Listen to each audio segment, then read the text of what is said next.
these words are for Walk Two Moons, chapters 1 through 11 vocabulary. There are 15 words that we're going to go through. I'll read the word and its definition, and then I'll use it in the context the way it's used in the book. So the first word is caboodle. Caboodle means the lot, pack, or crowds. And for this particular context, it says, I have lived most of my 13 years in Bybanks, Kentucky, which is not much more than a caboodle of houses roosting in a green spot alongside the Ohio River.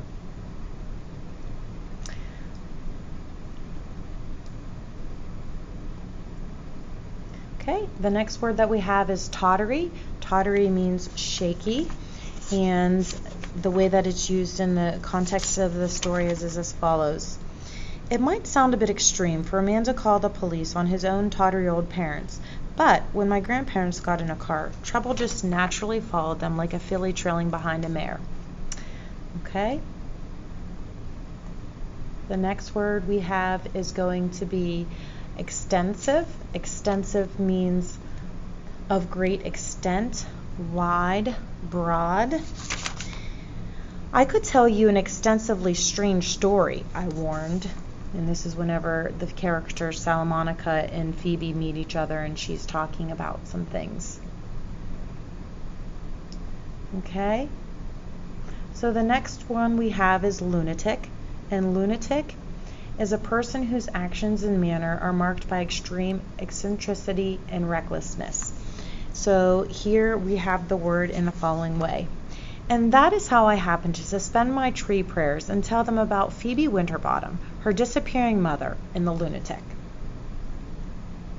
The next word that we have is the word heartily. Heartily means sincerely or genuinely. And in the context of the story, let's take a tour, my father said, rather too heartily.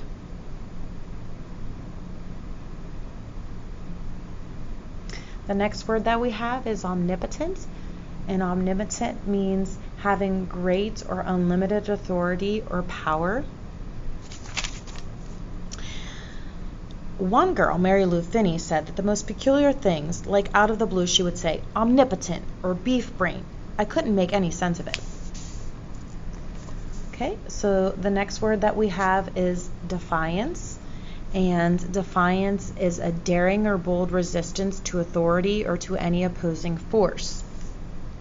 So here's how it's used in the context of the story.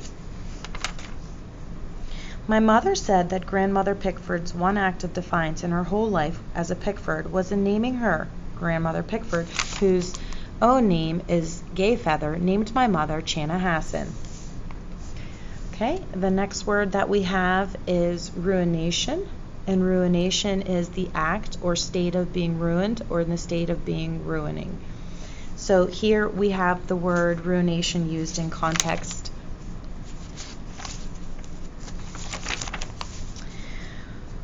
Is she the one who told you not to marry me? Is she the one who said I would be your ruination? And that's Gramps speaking. The next word that we have that's going to be on here is diabolic. Diabolic is having the qualities of a devil, devilish, outrageously wicked. And this is used in the context of the story in the following way. What was the diabolic thing that happened to Mr. Cadaver? Gramps asked. You didn't tell us that yet. Okay, the next word we have is divulge or divulge. And this is how it's used in the context. Afterward is the definition. So the definition is to disclose or reveal something private, secret, or previously unknown. And it's in the context in the book as follows. I explained that just as Phoebe was going to divulge the purely awful thing that had happened to Mr. Cadaver, her father came home from work, and we all sat down to dinner. Me, Phoebe, Mr. and Mrs. Winterbottom, and Phoebe's sister Prudence. Okay, the next word that we have is ambush. Ambush is an act or instance of attacking unexpectedly from a concealed position. And ambush is used in the following way in the text. Phoebe was certain that the young man was going to ambush us. Honestly, like I said, she has a vivid imagination. Okay, so the next word that we have is going to be the word pandemonium. Pandemonium is wild, uproar, or unrestrained disorder, chaos.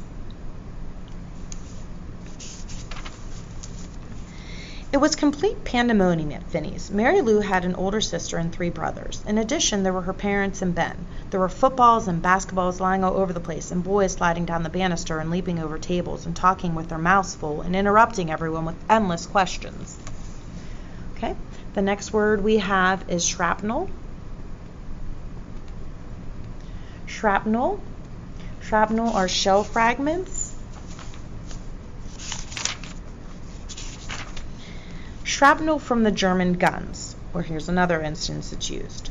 Do you really have German shrapnel in your leg? I asked. And that's Gramps saying he did. And the next word is gullible. Gullible is easily deceived or cheated.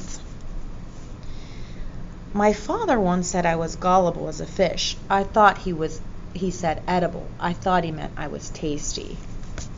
Okay? And then the last word is going to be the word flinch. And flinch is to draw back or shrink as from what is dangerous, difficult, or unpleasant.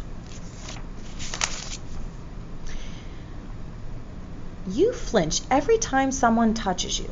I do not. Okay. And these are the words that you have to study. I will upload a list of these words to Canvas so you have them to study at your leisure.